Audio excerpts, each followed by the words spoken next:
karena segi kualitasnya garam kita lebih bagus. Banyak orang kalau luar bilang garam lapang, kalau dengar orang garam lapang langsung dibeli. Karena di sini garam lapang ini langsung ada kadar iridiumnya. Udah, ceritain aja.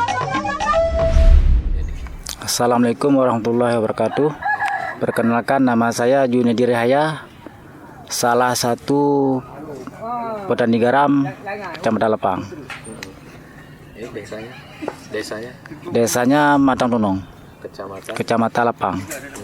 Nah, Pak Junedi, sudah berapa lama Pak Junedi bergelut menjadi petani garam? Ya, udah lama, Pak. Udah 20 tahun lah. Apa pengalaman menarik di petani garam ini? Pengalaman menarik kan menghasilkan uang banyak di sini. Karena memang nggak ada kerjaan. Nggak ada kerja lain. Wah. Ya. Nah, tapi berapa banyak petani garam di Lapang ini? Kalau sekarang sekitar 40-an lebih lah. 40 orang petani. Ya. Ini lahan punya sendiri atau bagaimana Pak Junedi? Ada yang sewa juga, ada punya sendiri juga. Pak Junedi, untuk menjadi petani garam ini memang satu-satunya mata pencarian atau seperti apa? Ya, yang utama inilah, walaupun ada usaha sampingan, yang usaha petani garam nih. Berapa anak keluarga Pak Junedi?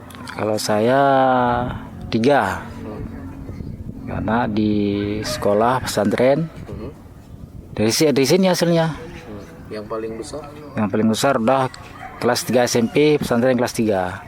Ada yang udah kuliah belum? Belum. Belum ada ya? Nah, itu cuma. Untuk saat ini pengolahan atau produksi garam di Lapang ini masih menggunakan sistem tradisional? Ya, menggunakan sistem tradisional. Tradisionalnya ini seperti apa? Bisa dijelaskan? Ya, kayak gitu, dikumpul di tanah, diratain, dikumpulkan, ditiriskan, dibuat pondok ini, dimasak, habis itu diratain lagi. Prosesnya itu sampai berapa lama? Prosesnya 3 hari 3 malam lah, baru dikumpulkan. Setelah itu langsung dimasak. Karena senangnya petani tradisional, karena hari ini masuk airnya ke pondok ini, langsung saya masak, besok udah dapat uang. Berarti yang menjadikan bahwasanya produksi atau tradisi memproduksi garam tradisional ini karena apa ini? Ya, karena nggak ada usaha lain. Bukan, maksudnya karena memang modalnya lebih murah atau bagaimana? Ya, ini kan modalnya lebih murah, tapi untungnya lumayan lah. Kalau kita usaha bilang bibit garam, modal bibit lagi, untungnya kecil. Jadi nggak cukup untuk biaya anak. Berarti untuk saat ini yang non tradisional produksinya itu di mana saja? Sepengetahuan Pak Junedi? Sunudon ada. Di sini ada satu, sana. Ada satu juga di sini. Kabupaten lain ada nggak? Ada di Biren, ada juga di Aceh Timur, ada juga. Kalau yang menggunakan bibit ini apa, Pak Junedi? Harus beli bibitnya? Harus beli dia. Satu sak itu 50 kilo tuh dikali 4.000. 200.000. Nah, Belinya di? ada agen juga masuk kemari. Jadi kalau perbandingan dari sisi harga jualnya bagaimana? Ya, kalau dijual tuh harga sama juga, dia 6.000 per kilo, tapi untungnya kurang. Karena semua kita beli, dari kayu kita beli, bibitnya kita beli, kita menghancurkan aja biar halus jadi garam konsumsi. Jadi perbedaannya itu ya, cuma dengan yang sistem tradisional. Ya. Berarti untuk harga pasar sendiri bagaimana ini? Harga pasar kalau kita bersaing sama luar, kadang-kadang kita pasok ke pasar 6.000 per kilo. Kadang-kadang yang dari yang di luar pada lapang nih 5.500 per kilo. Ya. Nah, karena orang ini kebanyakan jual ke kampung-kampung. Dia bisa harga 8.000 dia jual kan, 7.000. Ya. Nah, di situ ada untungnya. Kalau untuk pasar saingan kalah lah. Nah, Berarti garam tradisional ini belum bisa menembus pasar secara besar gitu. bisa untuk pasar, cuma Harganya lebih tinggi. Kalau dari sisi kualitas garamnya Kalau bisa dibedakan. kualitas ini garam ini lebih bagus. Nah, kalau untuk buat kita kan banyak asam belimbing tuh. Yang lebih bagus garam kita ini. Nah, lebih bagus asamnya.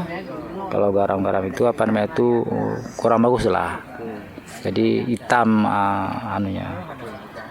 Per sekali produksi ini bisa menghasilkan garam berapa, Pak? Kalau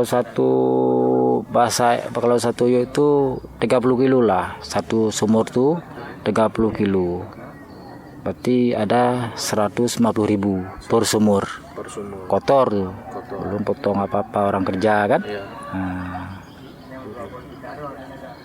Jadi untuk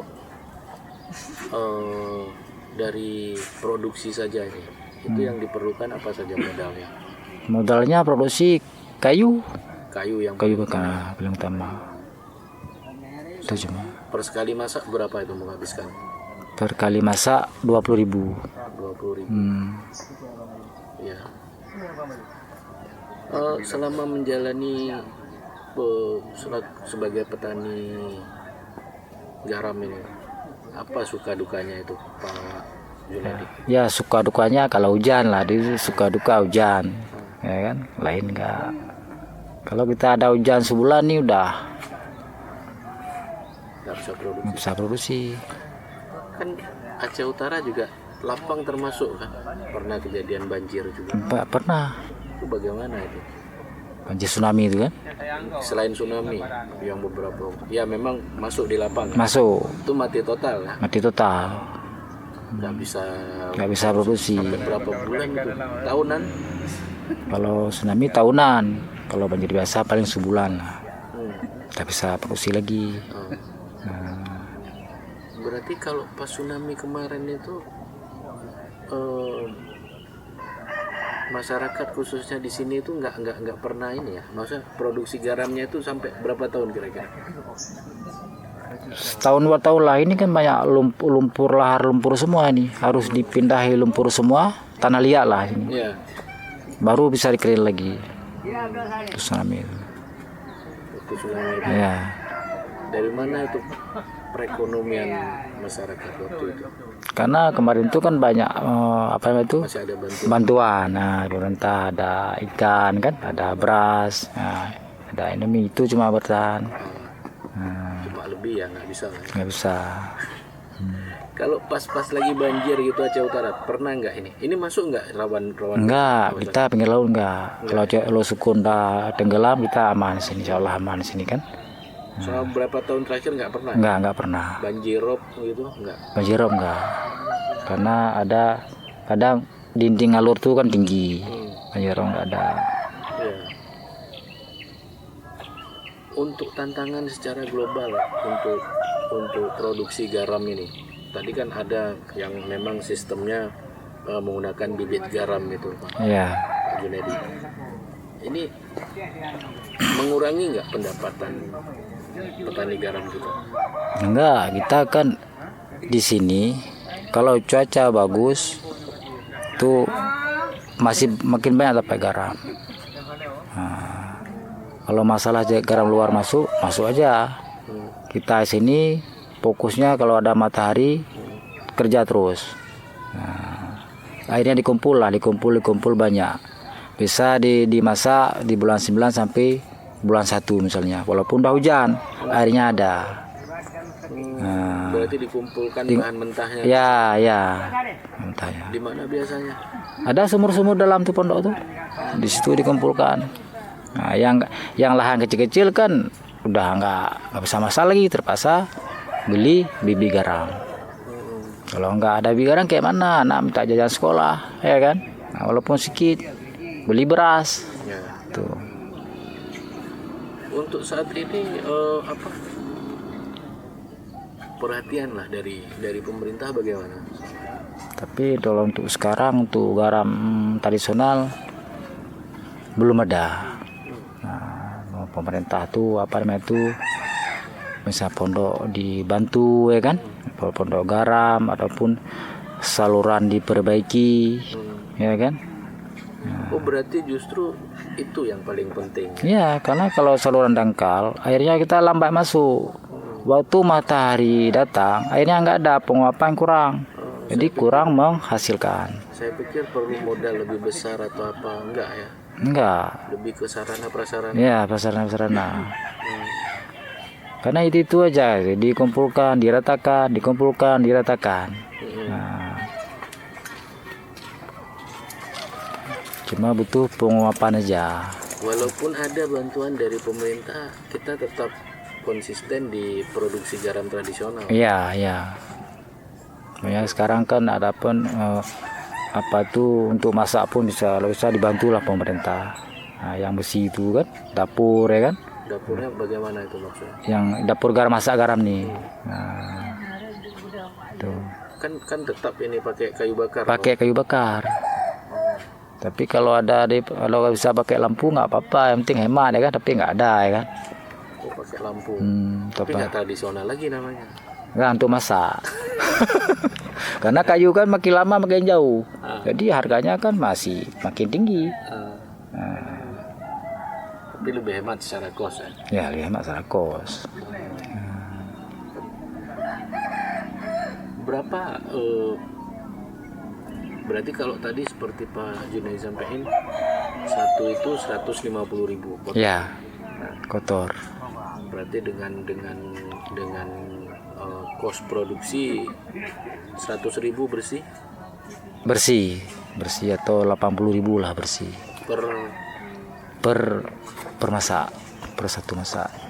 3 hari. Enggak, kalau satu hari itu bisa 4 kali masak tuh. 4 jam dia, satu masak 4 jam. Satu hari satu malam bisa 4. Tapi proses ininya kan 3 hari. Prosesnya 3 hari. Kalau masak tuh cepat 4 jam dia. Kalau ini 3 hari 3 malam. Nggak perlu dijemur lagi. Enggak. Nah, karena makin lama kita ini makin banyak hasilnya, penguapan makin banyak. Tapi kalau matahari kayak gini kurang penguapannya. Apalagi di padi-padi ini nggak ada air. Karena penguapan bukan disiram, penguapan. Nah, itu dia. Iya. Untuk apa? Yang model ini tadi Pak, apa namanya? Tadi Pak Junaidi mengatakan satu tempat ini kadang-kadang satu orang ada satu sumur. Ya. Terus nanti ada orang lain lagi yang ngerjakan. Itu memang sistemnya seperti itu atau Ya, sistemnya kayak itu memangnya. Karena kan kalau orang ini kadang-kadang lahannya kecil, ya, tapi tak bekerja. Kan nggak semua orang lahan besar. Kadang-kadang 10 sumur, kadang-kadang 5 sumur, nah, gitu. Jadi makin luas lahan, nah, makin banyak hasilnya. Kurang lahan, kurang hasilnya. Nah, kita perlu uang banyak kan harus banyak hasilnya. Itu. Karena kan banyak yang sewa. Oh, sewa. Yang sewa itu satu kadang 9 sumur tuh sewanya 2 juta per tahun. Ya. Tapi tetap menggunakan sistem. Iya. Nah, lebih efektif cepat dapat uang lah. Nah, hari ini udah ada garam, besok lasang tengkolak beli kasih uang. Harga ini siapa yang ngatur? Tengkolak yang atur harga jual kan? Tengkolak yang atur. Untuk sekarang berapa harga tebus di sini? 6.000 per bambu. Walaupun tengkolak kadang jual berapa 8.000 kita nggak tahu. Tengkolak ini udah panas sekali tengok banyak airnya di pondok-pondok tuh diturunkan harga. Gitu. Jadi petani ini kena terus. Nah, nggak kasih. Besok kita mau makan apa? Beli beras, minyak apa? Jajan anak ya kan? Jadi paksa kasih. Jadi yang korban ini adalah petani terus. Kalau sempat, maksudnya cuaca kayak kemarin tuh berapa bulan terakhir tuh kan panas itu. Ya. Itu harganya bagaimana Pak? Kemarin tuh harga sampai ada 7.000 harganya, 8.000. Ambil di sini. Iya. Entah kayak mana sekarang bisa anjlok nggak tahu juga. Padahal posisinya kan panas. Ya, tapi kalau posisi udah dingin kayak ini, harga sudah anjlok kan. Katanya gini. Jadi masalah ekonomi masyarakat lah kurang. Itu efeknya karena orang beli garam kadang 1.000 dia beli 2.000 lah. Nah, karena nggak ada duit. Kadang ada tukar sama beras, ada tukar sama asam.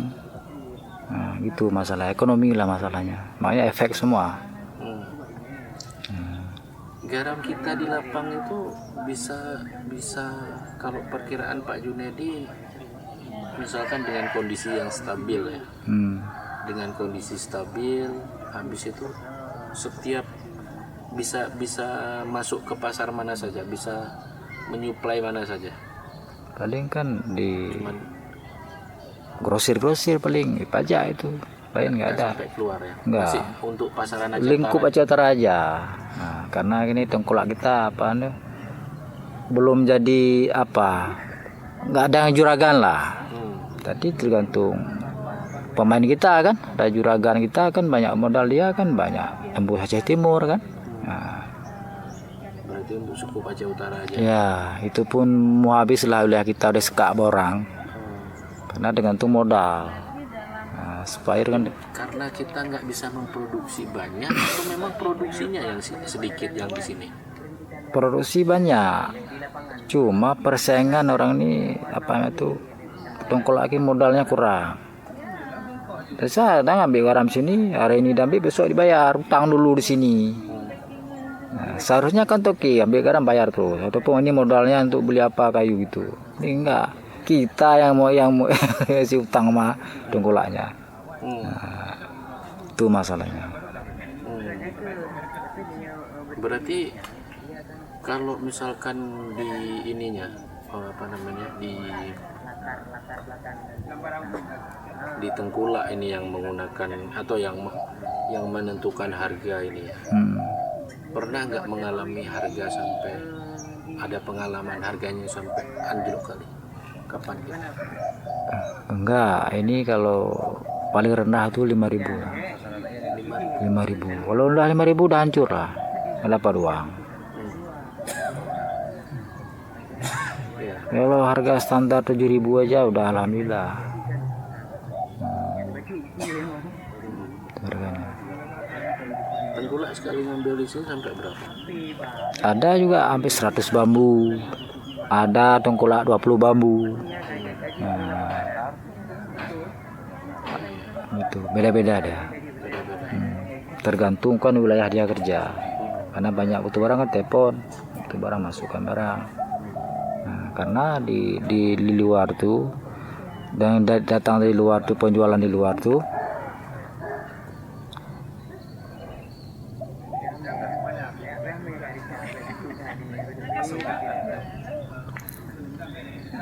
Nah, berarti ini kalau di lapang menjadi